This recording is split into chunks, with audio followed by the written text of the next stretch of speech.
পোস্টারে বিসমিল্লাহির রহমানির রহিম লেখা এই বিষয়টা ওই সময় অনুচিত।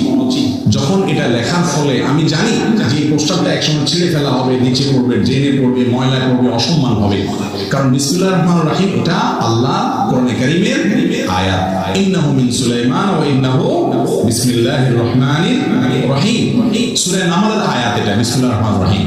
তো আপনি পোস্টার লাগাইলেন রাজনৈতিক উদ্দেশ্য হাসিলের জন্য অথবা অন্য কোনো উদ্দেশ্যে, কিংবা আপনি ভালো উদ্দেশ্যেও যদি উল্লেখ করেন, এরপরে আপনি জানেন এটা যেন তেন ভাবে ছিঁড়ে ফেলা হবে, পায়ের নিচে পড়বে, ড্রেনে পড়বে, ময়লা আবর্জনার সাথে মিশবে এবং যেন তেন ভাবে এটার অপব্যবহার হবে, অসম্মান হবে, তাহলে আপনি এই জায়গায় আল্লাহর নামটা এভাবে লেখাটা উচিত না।